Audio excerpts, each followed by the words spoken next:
मुसलमानों का खौफ मोदी के सर चढ़ चुका है। बीजेपी सरकार इस्लाम के फैलने से खौफजदा हो चुकी हैं।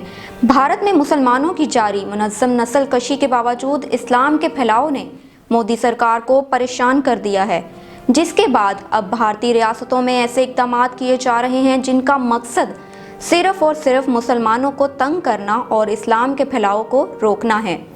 भारत की रियासत मध्य प्रदेश ऐसी चौथी रियासत है जहां लव जहाद के कानून को लाने की कोशिश की जा रही है।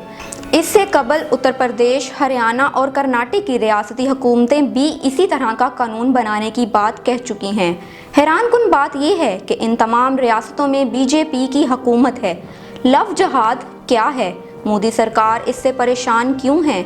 मुसलमानों का भारत में रहना मुश्किल तो है ही, लेकिन क्या ये अब नामुमकिन हो जाएगा?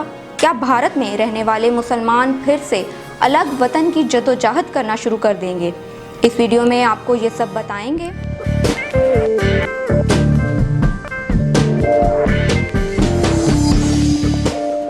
मैं हूँ रिया चौधरी और आप देख रहे हैं खबरदस्त। नाजरीन, इस्लाम की रोशनी से भारतीय सरकार की आंखें चंदियाना शुरू हो चुकी हैं। दीन इस्लाम का खौफ भारतीय सरकार में जड़ों तक सुरैयत कर चुका है। मुसलमानों की मुनज़्ज़म नस्ल कशी की कहानियां अब पुरानी हो चुकी हैं। भारतीय रियासतों में बीजेपी अब ऐसी कानून साजी कर रही है जिससे भारत में दीन इस्लाम का फैलाव कम हो जाएगा और लोग दीन इस्लाम में दाखिल नहीं हो सकेंगे।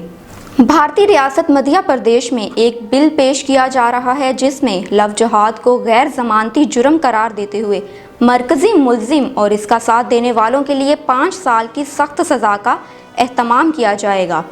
नाजरीन, यकीनी तौर पर आप सोच रहे होंगे कि लव जहाद क्या है, क्योंकि दीन इस्लाम में इस नाम की ऐसी कोई भी चीज़ नहीं है। लेकिन बीजेपी की सरकार ने अपने सियासी मफादात और नज़रियात के तहफ़्फ़ुज़ के लिए लव जहाद के नाम पर इस्लाम के ख़िलाफ़ प्रोपोगंडा शुरू कर दिया है। गुज़श्ता एक दहाई से जब कोई गैर मुस्लिम हिंदू लड़की एक मुस्लिम लड़के से शादी करती है तो चंद हिंदू तंजीमों की जानिब से ये दावा किया जाता है कि ये शादी एक साजिश के तहत की गई है और ये तंजीमें इस तरह की शादी को लव जहाद का नाम देती हैं। ये इल्ज़ाम भी लगाया जाता है कि मुसलमान बैनुल अक़वामी साजिश के तहत ये करते हैं, जिसका हतमी मकसद इस्लाम और मुसलमानों का गलबा कायम करना है। लव जहाद के मुतल्लिक हिंदू तंजीमों का दावा है कि मुसलमान लड़के एक साजिश के तहत अपना नाम बदलकर हिंदू लड़कियों से प्यार करते हैं, फिर लड़की का मजहब बदलवा कर शादी करते हैं और आगे चलकर वो किसी और लड़की को अपना शिकार बनाते हैं और पहली को अपने रास्ते से हटाने के लिए इसे कत्ल कर देते हैं। लव जहाद के मुतल्लिक हिंदू तंजीमों का दावा है कि मुसलमान लड़के एक साजिश के तहत अपना नाम बदलकर हिंदू लड़कियों से प्यार करते हैं, फिर लड़की का मजहब बदलवा कर शादी करते हैं और आगे चलकर वो किसी और लड़की को अपना शिकार बनाते हैं और पहली को अपने रास्ते से हटाने के लिए इसे कत्ल कर देते हैं। इस तरह की धोखाधड़ी, मजहब तब्दील करवाने, निकाह और कत्ल की तरगीब इन मुस्लिम नौजवानों को इन तंजीमों से मिलती है जो भारत को इस्लामी मुल्क बनाना चाहते हैं।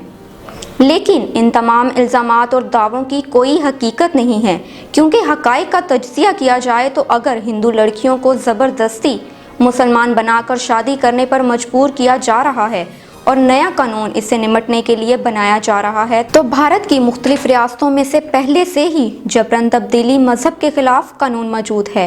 हुकूमत को इसका इस्तेमाल करना चाहिए। पहली बात तो ये ऐसे किसी कानून की कोई ज़रूरत ही नहीं है और दूसरी बात यह है कि इसमें कानून जैसा कुछ भी नहीं है। ये दरअसल बैनुल मज़ाहब शादियों को रोकने का एक तरीका है जिसे हिंदू तंजीमें पसंद करती हैं। लव जहाद बीजेपी का पैदा करदा लफ्ज़ है जिसके ज़रिए वो मुल्क को बांटने और फ़िरका वाराना हम-आहंगी को ख़राब करना चाहती है। लव जहाद के हवाले से हिंदू तंजीमें दावे तो बहुत करती हैं, लेकिन जब इनसे इसका सबूत मांगा जाए तो इनके पास कोई अदादो शुमार नहीं होते। इस कानून को लाने का असल मकसद हिंदू नज़रिए का फ़रोग़ है, जबकि बीजेपी मातृशक्ति का भी आइडिया लेकर आई है जिसके मुताबिक हर हिंदू औरत को 4 हिंदू बच्चों की माँ होना ज़रूरी है। बीजेपी की हुकूमत का ये कानून लाने का मकसद इस्लाम के फैलाव को रोकना है और हिंदुस्तान को सिर्फ हिंदुओं के रहने की जगह बनाना है। लेकिन भारतीय मुसलमान कब तक खामोश रहेंगे और जुल्म सहते रहेंगे? इनको भी अपने हक के लिए अब आवाज़ उठाना होगी और हिंदुस्तान में से एक और पाकिस्तान का बनना अब नागुज़ीर हो चुका है।